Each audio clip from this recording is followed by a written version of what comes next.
another chapter. Let's live it together. So, hi hello ನಮಸ್ಕಾರ, ನಾನು ನಿಮ್ಮ ಯಶಸ್ವಿ. Welcome back fam. ಇವತ್ತು ಸಂಡೇ ಆಗಿದ್ದರಿಂದ ನಮ್ಮ ಅಜ್ಜಿ ಕ್ಲೀನ್ ಮಾಡ್ತಿದ್ರು. ಯಾಕೆ ಗೊತ್ತಾ? ಸ್ಪೆಷಲ್ ಮಾಡಲಿಕ್ಕೆ. ಸೊ ನಾನು ಹಾಗೆ ಅವ್ರಿಗೆ ಒಂಚೂರು ಹೆಲ್ಪ್ ಮಾಡಿಕೊಟ್ಟೆ. ತಡಿ, what are you doing? Wow, mutton biryani.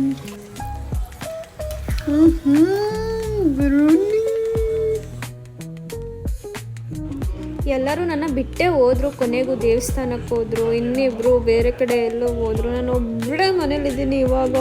So ನನ್ನ ಸಂಜೆ ಎಲ್ಗೋ ಕರ್ಕೊಂಡು ಹೋಗ್ತೀನಿ ಅಂತ ಹೇಳಿದ್ದಾರೆ. So I am quite now. ಕರ್ಕೊಂಡು ಹೋಗ್ಬಾರ್ದಲ್ಲ, ಆವಾಗಿದೆ. ಅಂಟಿಲ್ ದೆನ್ ಸ್ವಲ್ಪ ಟೈಮ್ ಪಾಸ್ ಮಾಡೋಕ್ಕೆ ಅಂತ.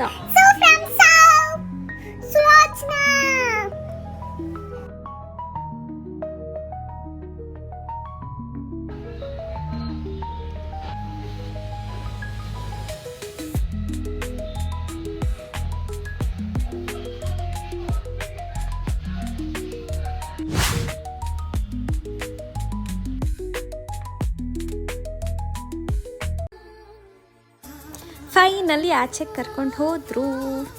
ನಾವು ಹೋಗ್ತಿದ್ದ ಪ್ಲೇಸ್ ಬಂದು ಮಲ್ಲಘಟ್ಟ ಕೆರೆ ಅಂತ. ಇದು ನಿಯರ್ ಬೈ ತುರುವೇಕೆರೆನೇ ಇದೆ. ಆ್ಯಕ್ಚುಲಿ ಆ ಕೆರೆಯಲ್ಲಿ ಈ ಟೈಮಲ್ಲಿ ರೋಡ್ ಮೇಲೆ ನೀರು ಹರಿಯುತ್ತೆ. ಸೊ ದಟ್ ಆಟ ಆಡೋಕ್ಕೆಲ್ಲ ತುಂಬ ಒಳ್ಳೆ ಪ್ಲೇಸ್ ಅಂತಲೇ ಹೇಳ್ಬೋದು. ಬಟ್ ನಾವು ಹೋದಾಗ ಗೊತ್ತಾಯಿತು ಅಲ್ಲಿನೂ ನೀರು ಬಿಟ್ಟಿರಲಿಲ್ಲ ಅಂತ ಅಂದ್ಬಿಟ್ಟು. ಅಲ್ಲಿ ತುಂಬ ಹೊತ್ತಿರ್ಲಿಕ್ಕಾಗಲಿಲ್ಲ, ಯಾಕಂದರೆ ಮಳೆ ಜೋರಾಗಿ ಶುರುವಾಗಿದ್ದರಿಂದ ನಾವು ಮನೆಗೆ ಹೊರಟ್ವಿ. ಈ ಮಳೆ ಚಳಿಗೆ ಮನೆಗೆ ಬಂದು ಕಾಲು ಸೂಪ್ ಕುಡಿತಾ ನನ್ನ ಡೇನ ಎಂಡ್ ಮಾಡಿದೆ. ನೆಕ್ಸ್ಟ್ ವಿಡಿಯೋಲಿ ನಾನು ನಿಮ್ಮ ಜೊತೆ ಸಿಗ್ತೀನಿ. ಅಂಟಿಲ್ ದೆನ್ ಬಾಯ್ ಬಾಯ್.